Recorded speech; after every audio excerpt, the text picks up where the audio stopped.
আমার এস্টিমেট হচ্ছে যে 40%-এর উপরে হয়তো ভোট কাস্ট হয়নি, কোনোভাবেই 40%-এর উপরে যায় নাই ভোট কাস্টিং। 60% তারা দেখাচ্ছে টু শো যে 50%-এর উপরে জনগণ এসে ভোট দিয়েছে, which I think is not correct. এই লোকগুলি যেন দেশের বাইরে কোনোভাবেই না যেতে পারে। ইউনূস, আসিফ নজরুল ডিস্ট্রয় করে দিয়েছে, যেন ওদের বিরুদ্ধে ইনকোয়ারি হয়, ওদের বিরুদ্ধে ইনভেস্টিগেশন করতে হবে এবং অ্যাকাউন্টেবিলিটি আনতে হবে, ট্রান্সপারেন্ট অ্যাকাউন্টেবিলিটি। যেমনটি আমি বলি, ইউনূস সাহেব নিজেই, উনি যা করেছেন সবাই জানে। লামিয়া মোর্শেদ, তার জামাই এই এলএনজি মেলেনজি নিয়ে এগুলি করেছে। তারপরে Rizwana and her husband, Asif Nazrul, তারপরে আপনার লুৎফে সিদ্দিকী, আশিক চৌধুরী, তারপরে আপনার শফিকুল আলম, তারপরে আরো কয়েকটা আছে। এদের সবের বিরুদ্ধে যেন একটি একদম ট্রান্সপারেন্ট ইনকোয়ারি আর ইনভেস্টিগেশন করে এবং পাবলিককে জানিয়ে দিতে হবে যে এরা কি করেছে। নোবেল নোবেল নোবেল বলে সে কিভাবে দেশটাকে আগাগোড়া ধ্বংস করেছে। আমন্ত্রণ জানাচ্ছি প্রিয় দর্শক, মানচিত্র নিয়মিত আয়োজন কথোপকথনে। যে নির্বাচনটি অনুষ্ঠিত হলো সেই নির্বাচনটি নিঃসন্দেহে খুবই চুলচেরা বিশ্লেষণ চলবে। 2/3 বেশি আসন পেয়ে বিএনপি সরকার গঠন করতে যাচ্ছে এবং যেহেতু 2/3 আসন পেয়েছে, যথেষ্ট শক্তিশালী সরকার হবে বলে অনেকেই মনে করতে পারবেন। কিন্তু আসলে কতটা শক্তিশালী হবে সেই প্রশ্ন দেখা দিয়েছে। রেফারেন্ডাম কিংবা গণভোট নিয়ে যা হতে যাচ্ছে, গণভোটে হ্যাঁ জয়যুক্ত হবে খুব স্বাভাবিকভাবে আমরা ধরে নিতে পারি এবং সেটিকে কেন্দ্র করে সরকার এগোচ্ছিল। আসলে কি ঘটতে যাচ্ছে, ডক্টর ইউনূস সরকারের বা ব্যক্তিগতভাবে ডক্টর ইউনূসের কি উদ্দেশ্য রয়েছে, সেই সব বিষয় নিয়ে আমরা কথা বলবো। আমাদের সঙ্গে এই বিষয়ে কথা বলার জন্য যুক্ত রয়েছেন বাংলাদেশ মুসলিম লীগের সভাপতি এবং সুপ্রিম কোর্টের সিনিয়র আইনজীবী অ্যাডভোকেট মহসিন রশিদ। অ্যাডভোকেট মহসিন রশিদ, আপনাকে স্বাগত জানাচ্ছি আমাদের অনুষ্ঠানে। শুভেচ্ছা। যে প্রশ্নটি আপনার কাছে প্রথমেই করতে চাই, যে নির্বাচনটি হয়েছে ফ্রি অ্যান্ড ফেয়ার হয়েছে কিনা, এবং ফ্রি অ্যান্ড ফেয়ার হলেও নিশ্চয়ই বিএনপি এটি ডিজার্ভ করে, অন্তত যে প্রতিদ্বন্দ্বিতা হয়েছে যে দলের সঙ্গে, জামাতের সঙ্গে, অনেকেই আমরা এটা আমাদের মনে করতে পারি। তারপরেও আপনার মতামতটি জানতে চাইছে এই কারণে, যেহেতু ভোটের টোটাল শতাংশটি অনেক পরে আমরা জানতে পেরেছি, মানে টোটাল কত ভোট কাস্ট হয়েছে এমপি নির্বাচনে, জাতীয় সংসদ নির্বাচনে, সেই জায়গা থেকে আপনি কি মনে করেন? বিসমিল্লাহির রহমানির রহিম। দেখুন, আমার গণভোট নিয়ে আমার তেমন কোনো কথা নাই। তার কারণ হচ্ছে এইটাকে তো আমি অলরেডি প্রত্যাখ্যান করেছি, এইটার কোনো প্রয়োজনই ছিল না। আমি বোধহয় আপনার শোতেও বলেছি যে গণভোট ইজ ইললিগাল, আনকনস্টিটিউশনাল, এটা কোনো সময় হওয়া উচিত না। এবং যেভাবে গণভোটটি ডিফাইন করা হয়েছে হ্যাঁ না এর ব্যাপারে, 4টি প্রশ্ন, একটা হ্যাঁ না, সো এইটা একটি ইললজিক্যাল জিনিস হয়েছে সেখানে। আমি 4টার মধ্যে তো কাউকে হ্যাঁ দিতে পারি, না দিতে পারি, যাই হোক, হোয়াট এভার দ্য কেস। তারপরেও কিন্তু দেখেন, অ্যাটলিস্ট 30% হ্যাভ সেড নো। আপনি এটাকে ফেলে দিতে পারেন না। 30% এখন যেটা আসতেছে ফলাফল, এবং 30% পিপল নাতে ভোট দিয়েছে। কাজেই এইখানে বলা যাবে না যে সবাই হ্যাঁ চেয়েছে, ওইটা সবাই চেয়েছে। এক তো স্বচ্ছ ছিল না রেফারেন্ডাম, কোনোভাবেই স্বচ্ছ ছিল না। তারপরে 30% যে রেজাল্টে তারা অ্যানাউন্স করছে সেখানে 30% আছে। আমার ডাউট আছে যে অ্যাকচুয়ালি কি সিচুয়েশন আছে। কাজে রেফারেন্ডাম ইজ ইললিগাল, এইটাকে আমি নাম্বার 1। নাম্বার 2, আপনি যে কথাটা বিএনপির ব্যাপারে বলেছেন, আমি প্রথমেই আপনার মাধ্যমে মুবারকবাদ দিতে চাই বিএনপিকে, যে তারা এত বড় 2/3 মেজরিটি নিয়ে এসেছেন। এবং এই 2/3 মেজরিটি নিয়ে আসার অর্থ হচ্ছে যে এই কান্দে, বিএনপির কান্দে কিন্তু রেসপন্সিবিলিটি অনেক বেড়ে গেল। কেন বেড়ে গেল? নাম্বার 1, আমাদের ইকোনমির অবস্থা ধ্বংস হয়ে, আমাদের ব্যাংকিং সেক্টর নাই, আমাদের স্টক মার্কেট নাই, এইগুলি উনাদেরকে ঠিক করতে হবে। ফরেন মিনিস্ট্রি আমাদের যেটা হবে, এই ফরেন মিনিস্ট্রি দেখেন ইজ এক্সট্রিমলি ইম্পর্টেন্ট। বাংলাদেশে কিন্তু দুইবার শুধু আমরা ভালো ফরেন মিনিস্টার্স পেয়েছি। এক প্রেসিডেন্ট জিয়ার সময় প্রফেসর শামসুল হক সাহেব ছিলেন, very brilliant foreign minister, and of course Humayun Rashid সাহেব ছিলেন এরশাদ সাহেবের সময়। ওনাকে তো আর ব্রিলিয়েন্ট বললে ছোট করা হবে, বিকজ ওনার যে মেধাটা ছিল সেটা পরবর্তীতে তো উনি আওয়ামী লীগ জয়েন করেছেন, স্পিকার হয়েছেন। কিন্তু আওয়ামী লীগের সময় যে প্রবলেমটা হয়েছে that they had no good foreign ministers. So এখন এইটা ঠিক করতে হবে, আমাদের ফাইন্যান্সিয়াল সেক্টর ঠিক করতে হবে, তাহলে বার্ডেনটা অনেক বেশি কিন্তু বিএনপির কাঁধে। আর দে হ্যাভ 2/3। যদি এরকম হতো যে 51, 155, 56, 66 ছিল, তারপর মেজরিটি থাকতো, তাহলে বার্ডেনটা একটু কম হতো। এখন সাংঘাতিক ভার তাদের উপরে আছে, এবং এইটা আমাদেরকে দেখতে হবে যে তারা কিভাবে ওদের জয়কে এগিয়ে নিয়ে যায় জনগণের জন্য, নাম্বার ওয়ান। নাম্বার টু, যে আরেকটা ইম্পর্টেন্ট জিনিস আছে, যে Yunus has destroyed this country. একটি একটি বাটপার চোর, ওর সরকার চোর, সবাই চোর ওর সরকারে। এক এক করে নাম বলতে পারি যে এরা কি করেছে, দেশটাকে কিভাবে ধ্বংস করেছে। এই ইউনুস সরকারের যে পদক্ষেপগুলি আছে, এইখান থেকে বিএনপি কে বের করে একটা সুন্দর গভর্নেন্সের দিকে যেতে হবে। বিকজ ইউনুসের ছিল এনজিও সরকার, এখন কিন্তু আমাদের ইলেকটেড সরকার আসছে, এবং এই লোকগুলি যেন দেশের বাইরে কোনোভাবেই না যেতে পারে। ইউনুস, আসিফ নজরুল ডিস্ট্রয় করে দিয়েছে। তো আমি এই কারণেই আগেও বলেছি যে আমি শেখ হাসিনার বিরুদ্ধে অনেক আন্দোলন করেছি, ফ্যাসিস্ট বলেছি। এখন আমি এই সরকার আসার পর যেটা হয়েছে, ইউনুস সরকার, এরা তো ওর চেয়ে বড় ফ্যাসিস্ট, ওর চেয়ে বড় লুটেরা আর চোর সবগুলি বসানো হয়েছে। এবং আমি আশা করব যে বিএনপি গভর্নমেন্ট এটা দেখবে যেন ওদের বিরুদ্ধে ইনকোয়ারি হয়, ওদের বিরুদ্ধে ইনভেস্টিগেশন করতে হবে, এবং অ্যাকাউন্টেবিলিটি আনতে হবে, ট্রান্সপারেন্ট অ্যাকাউন্টেবিলিটি। যেমনটি আমি বলি, ইউনুস সাহেব নিজেই, উনি যা করেছেন সবাই জানে। লামিয়া মোর্শেদ, তার জামাই এই এলএনজি মেলেনজি নিয়ে এগুলি করেছে। তারপরে Rizwana and her husband, Asif Nazrul, তারপরে আপনার লুৎফে সিদ্দিকী, আশিক চৌধুরী, তারপরে আপনার শফিকুল আলম, তারপরে আরো কয়েকটা আছে। এদের সবাই বিরুদ্ধে যেন একটি একদম ট্রান্সপারেন্ট ইনকোয়ারি আর ইনভেস্টিগেশন করে এবং পাবলিককে জানিয়ে দিতে হবে যে এরা কি করেছে। নোবেল নোবেল নোবেল বলে সে কিভাবে দেশটাকে আগাগোড়া ধ্বংস করেছে। তো আমাদেরকে বিএনপি কে এই ট্রান্সপারেন্সি এবং অ্যাকাউন্টেবিলিটি ওদের নিয়ে আসতে হবে জনগণের সামনে। সেটা যদি না করে, তাহলে এইটার দায় দায়িত্ব তখন বিএনপি বহন করবে। এখানে কোনো প্রেমের কথা না, এখানে 18 কোটি লোকের ব্যাপার আছে। তো আমি আশা করব, আমি শুধু মোবারকবাদ দিই না, আমি আশা করব যে এরা গুড গভর্নেন্স আনবে দেশে, এরা ট্রান্সপারেন্ট গভর্নমেন্ট হবে এদের, এবং জনগণের সাথে সম্পৃক্ত থাকবে তারা, জনগণের প্রশ্নগুলি উত্তর দেবে। নট লাইক ইউনুস, যে প্রেস কনফারেন্সই করে না, বিদেশে যায় প্রেসিডেন্টের সাথে দেখা করে না। আপনার তো দরকার নেই who is the president, Presidency is important. মানে একদম প্রত্যেকটা জিনিসকে ধ্বংস করেছে, এবং বলে যে আমি কনস্টিটিউশনের আওতায় দেশটি পরিচালনা করছি।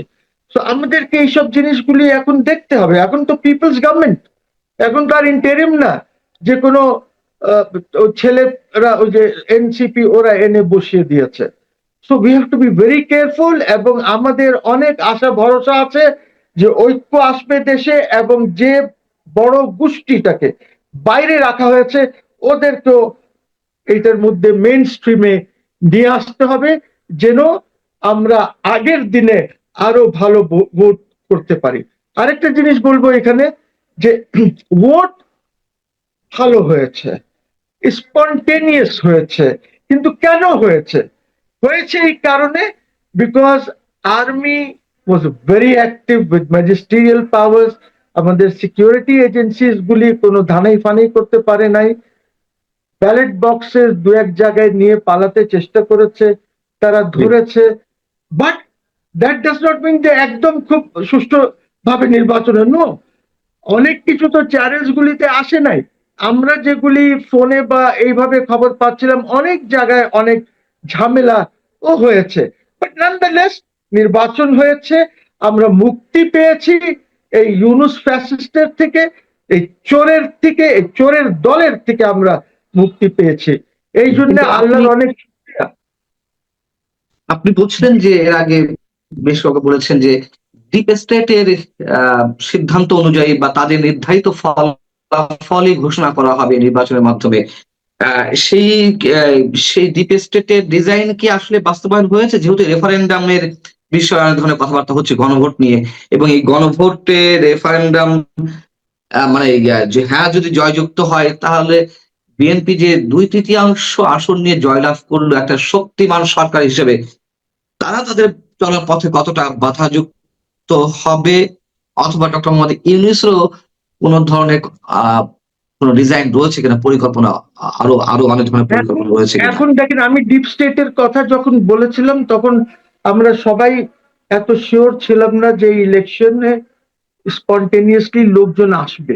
লোকজন যেভাবে বাইরে গেছে, গ্রামে গেছে ভোট দেওয়ার জন্য, এইসব দেখে মনে হয়েছে যে deep state has failed. Deep state fail করেছে এইখানে, specially the American deep state has failed totally. কাজে এটা একটা ভালো দিক, বিকজ এই ডিপ স্টেট এর আগেও গভর্নমেন্টের মধ্যে হস্তক্ষেপ করেছে, এর আগের গভর্নমেন্ট সরানোর মধ্যে তাদের তাদের ইন্ধন ছিল, এই অনেক উপদেষ্টারা এটার মধ্যে ইনভলভ ছিলেন আগের গভর্নমেন্ট সরানোর মধ্যে। ইউনূস হিমসেলফ ওয়াজ ইনভলভ, যেটা জামাত স্বীকার করেছে। ওদের সাথে জামাতও হবনবিং করেছে, জামাতও আউট হয়ে গেল মোটামুটি 73 অড সিটস, তারা খুব বেশি এখন কিছু করতে পারবে না। সো আমার মনে হয় যে ডিপ স্টেট হ্যাজ ফেইল্ড, এবং আমরা যেটা আশঙ্কা করেছিলাম যে ডিপ স্টেট সাকসেসফুল হয়ে যাবে, সেখানে আমি মনে করি যে আমার আশঙ্কাটা হয়তো ভুল ছিল, বিকজ আমাদের জনগণ না, কিন্তু আসলে কি আমরা আমরা কি এখনো বলতে পারি, আমরা কি এখনো বলতে পারি যে আসলেই ডিপ স্টেট ফেল করেছে? তার কারণ ভোটের যেই টোটাল পার্সেন্টেজটা, সেটি ঘোষণা করতে আপনার দীর্ঘ প্রায় 10-12 ঘন্টা সময় নিয়ে নিল। যেখানে ভোটের দিন সকাল 11টায় তার আধা ঘন্টার আগে সর্বশেষ তথ্য জানা ছিল যে 14.96% ভোট পড়েছে। তার 1 ঘন্টা পর আবার জানাচ্ছিল যে 32.96% ভোট, 28% ভোট পড়েছে। কিন্তু টোটাল পার্সেন্টেজটা কেন? আমরা তো এর আগে নির্বাচনগুলোতে দেখেছি, নির্বাচন শেষ হওয়ার সঙ্গে সঙ্গে অন্তত রেশিওটা জানিয়ে দেওয়া হয়েছে, মানে পার্সেন্টেজটা জানিয়ে দেওয়া হয়েছে, কত শতাংশ ভোট কাস্ট হয়েছে। কিন্তু বলি এইটা তো 60.69% ভোট পড়েছে। না, এগুলি বোগাস, এগুলি ইঞ্জিনিয়ারিং করে বাড়ানো হয়েছে। 60% ভোট কাস্ট হয় নাই, এইগুলি সব ইঞ্জিনিয়ার দিয়ে। এখন আপনি যখন আমরা হিসাব করতে বসবো টোটালি দেখবো আমরা এখানে অনেক গোলমেল আছে। তো এইটাতে আমার মনে হয় না যে খুব বেশি একটা আমার এস্টিমেট হচ্ছে যে 40%-এর উপরে হয়তো ভোট কাস্ট হয়নি, কোনোভাবেই 40%-এর উপরে যায় নাই ভোট কাস্টিং। 60% তারা দেখাচ্ছে টু শো যে 50%-এর উপরে জনগণ এসে ভোট দিয়েছে, which I think is not correct. এটা আমার অনুমান, কিন্তু বিকজ আমি তো এই ইঞ্জিনিয়ারিং আগের থেকে বলছে, এবং কিছু ইঞ্জিনিয়ারিং হয়েছে। এখন অপোজিশনও, মানে এখন যারা অপোজিশন আসবে জামাত, ওরাও ইঞ্জিনিয়ারিং এর কথা এখন বলছে এন্ড বলবে। আগামী দিনে আপনি দেখবেন যে আরো বলবে। তারা হয়তো এমনও হয়তো সিচুয়েশন আসতে পারে যে তারা কোনো সময় হয়তো পার্লামেন্ট বয়কটও করতে পারে। তো ইউ সি, এই জিনিসগুলি আছে, কিন্তু এইটা আমি বলতে পারি দ্যাট 40%-এর উপরে কাস্ট হয়নি ভোট, 60% ইনফ্লেটেড ফিগার দিচ্ছে। যদি ডিপ স্টেট ফেল করেই থাকে তাহলে এখানে ইঞ্জিনিয়ারিং করে বেশি দেখানো হচ্ছে না কেন কাস্টিং? মানে আপনি যেটা আশঙ্কা করছেন যে কাস্টিংটা বেশি দেখানো হয়েছে, এইটা ইউনূস কেন ভোট সরকার এই প্রদানের কারণে, হারটি? জি।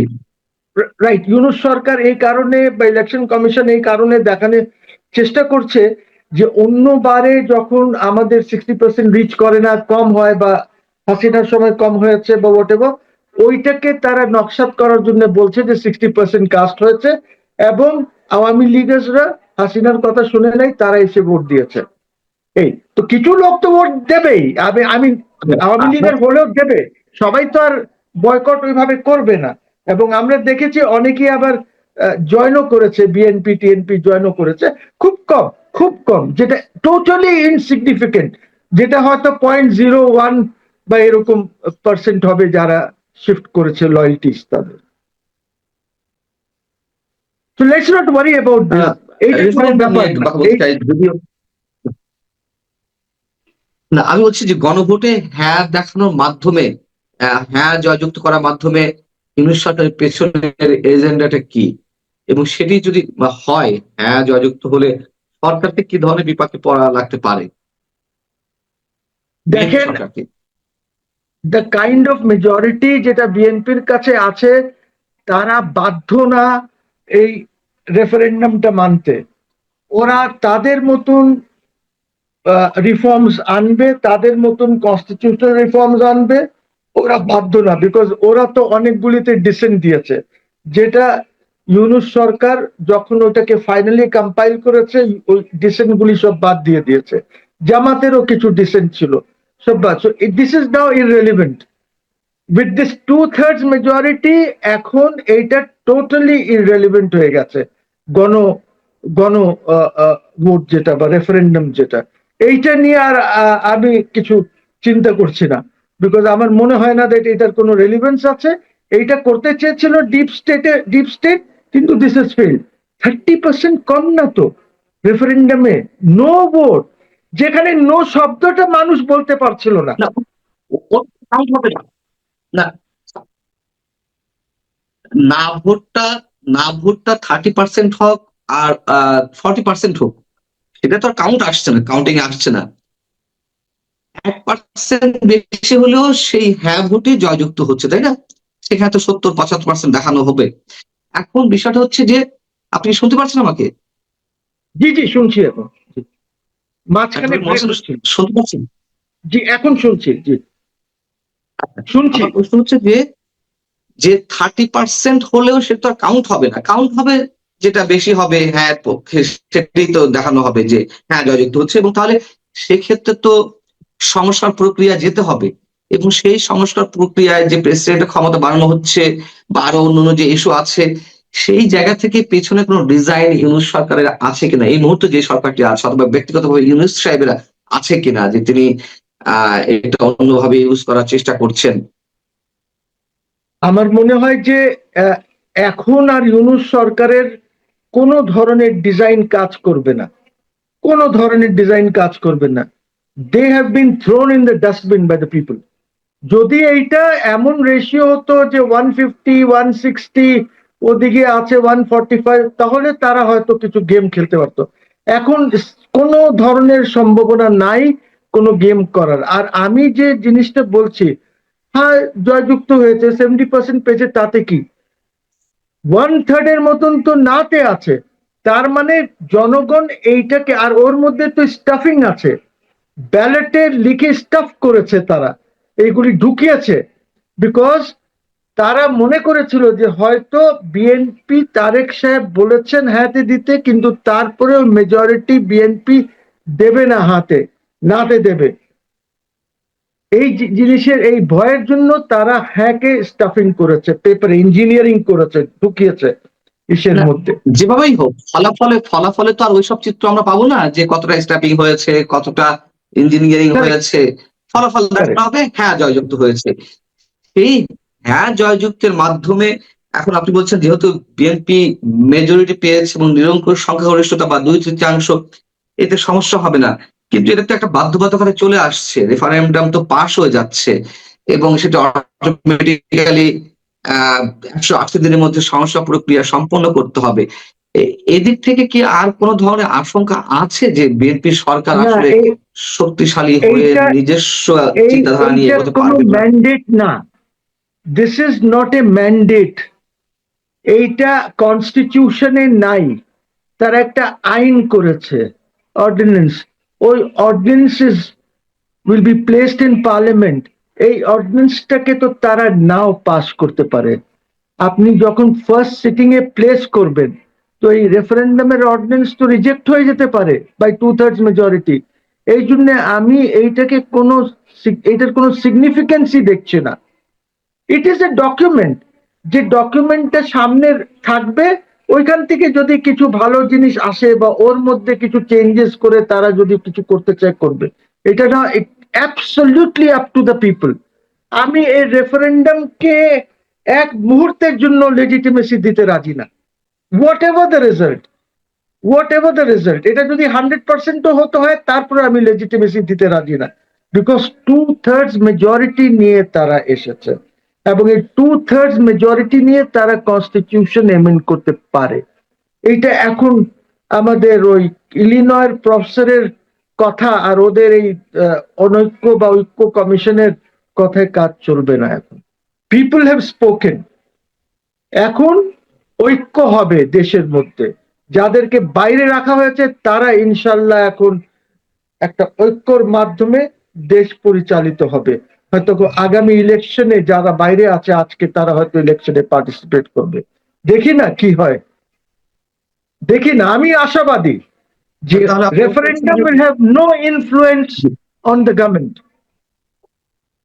যত কথাই বলেন। তাহলে আপনি বলতে চাচ্ছেন যে ডক্টর ইউনূস সরকারকেও খুব সহজেই ক্ষমতা হস্তান্তর করে, ডক্টর ইউনূস ইউনূসকেও সরকারের মোটামুটি ফাইনালি বিদায় নিতে হচ্ছে সব ধরনের প্রক্রিয়া থেকে।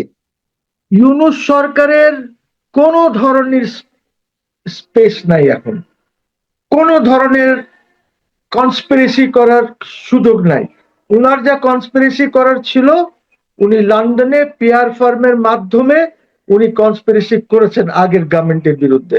এখন আর উনাকে জনগণ চিনে গেছে, উনাকে আন্তর্জাতিক কমিউনিটিও চিনে গেছে, that what a terrible administrator he was. কাজেই কোনো স্কোপ নাই আর। এইবার let us hope for the best.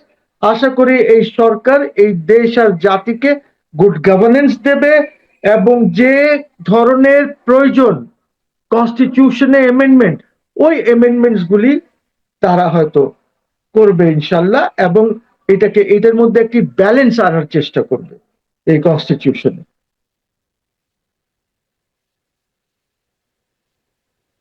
অনেক ধন্যবাদ, অনেক ধন্যবাদ মহাজন সাথে আপনাকে। আপনার আজকের যে আশাবাদ সেটা যেন সফল হয়, আমরাও সেই আশা করব। আপনি ভালো থাকবেন, দর্শক আপনারাও ভালো থাকবেন। আল্লাহ হাফিজ।